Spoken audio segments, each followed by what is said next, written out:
全球观众朋友，大家好，我是思涵。今天非常的高兴看到这个野姜花。可能国外很多观众朋友呢，没有看过野姜花，也没有闻过它的香味哦。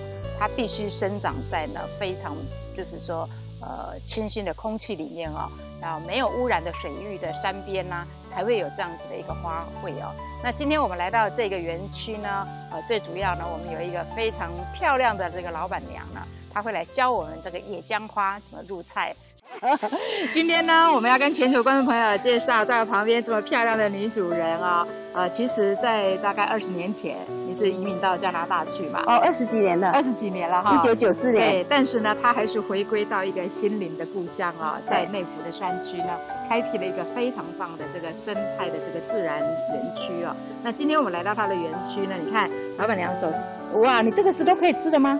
哦，这个不是，这个是我捡来要插花的啊，捡来要插花的。那今天呢，我们因为要做的料理呢，其中有一道是这个野姜花的料理，对，所以我们就要请教老板娘，这个野姜花它盛开的时候，还是它含苞？像金针石要含苞，开花了就没用了嘛。对。那野姜花呢？你们入菜的话，这个野姜花是要含苞的好，还是要这样整朵的好？还是说因为料理的不一样？比如说我要炸的话，就要盛开的。那我要来烘蛋的话，可能就含苞的，有这个区别吗？因为现在的人对健康很注重，所以说油炸的东西我们现在很少用，尽量少油嘛。对对对，所以我们现在都是用野姜花来烘蛋。那野姜花因为它本身的香气很足够，所以说我们用的那个野姜花烘蛋不多。那平常我们就是现在野姜花盛开的时候，我们给它采起来，啊，这样子哈，这样子。那采下来之后呢，要做什么样的处理？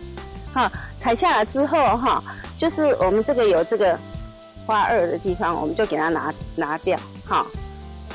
那通常在盛产的时候，我们都给它采起来，采起来我们就是这样子洗好了干净了以后，我们就用冷冻给它就直接冷冻起来。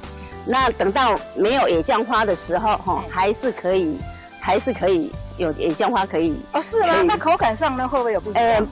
你冷冻拿出来就直接放在蛋这里，直接采，不要退冰啊，不要退冰就直接就可以了。那香气呢？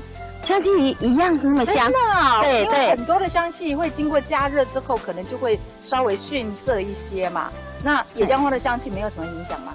我是感觉上没什么影响，是很多人一吃到这个就有幸福的感觉。哎，我觉得。好像幸福还不足以这个形容就觉得人生真的很美哦。那我们赶快来看看我们老板娘怎么样把这么美的花来入菜，希望观众朋友会被她所迷。好，我们走喽。好。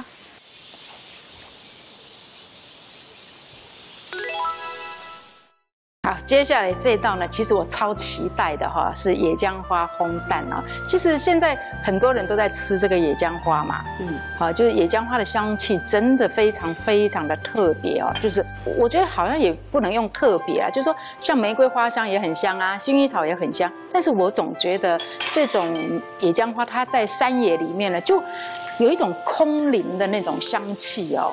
哎，居然用它来入菜哦，哎。其实有时候哈，这个不是说野姜花，其实不是只有烘蛋哈。如果说你汤你煮好竹笋汤也好，或者任何一种汤，那你最后上桌了以后，你再给它放几斗下去，哇，美死了！那个是真的，那个是太陶醉了感觉那个时候呢，就算不会作诗也是诗人；就算不会作画呢，自己也感觉像一个画家了。就很简单，反正就是不要说让它煮太久。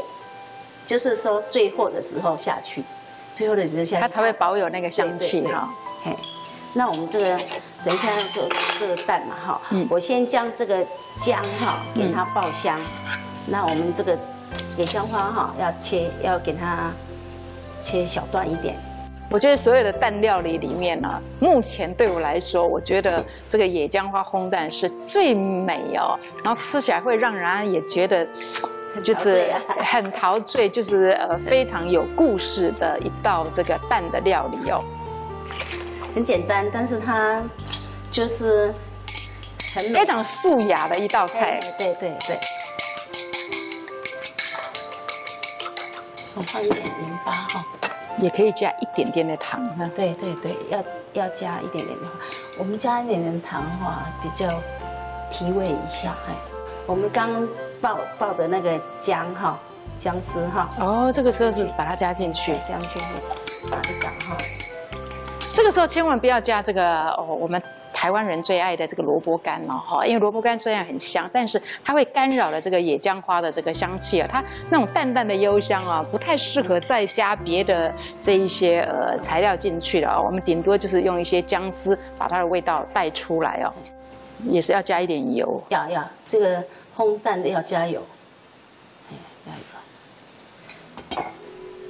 我们的整片都加进去。哦，这个时候全部都加进去了。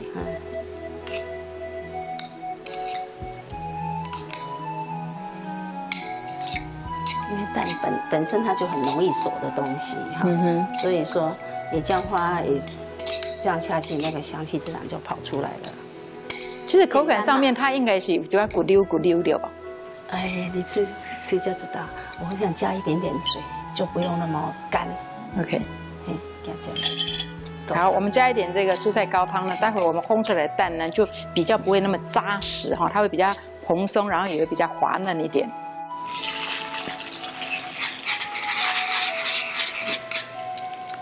那我们现在示范的这个哈比较小，比较那个小，所以说没关系，好吃最重要，会不会甩锅其次。这没有办法甩，太小了。那不需要盖一个盖子吗？哇，超级美的颜色，而且好香哦！那个香气当然有蛋的这个香哦，但是隐隐约约还是可以闻到那个野姜花的味道。有闻到哈？有，很香。我对野姜花的味道是超级敏感的，因为我每个礼拜呢几乎都会去买野姜花。这样 OK 了。这个好，我们完成了今天的这个野姜花的回忆哦。要怎么形容这道菜呢？我可能会用非常脱俗的这个一道料理来形容它哦。难怪这个老板娘啊，就是说，舍弃大家都觉得很美的这个加拿大哦，回到它真的是心灵的故乡。其实我相信每个人都有一亩这个心灵的故乡。这个心灵的故乡不一定要在加拿大，也不一定要在花莲，更不一定要在京都啊。其实就是说，让你的心境呢会非常非常沉淀。然后呢，在那里非常非常的自在啊，那可能就是最好的故乡啊。我们今天非常感谢黄明颖黄老师跟我们全球观众朋友分享这么在地的食材，还有这么全然原味的一个料理呢，希望大家会喜欢，也希望观众朋友隐隐约约会闻到这个野姜花的香气谢谢大家的收看，我们下次见，谢谢您，谢谢。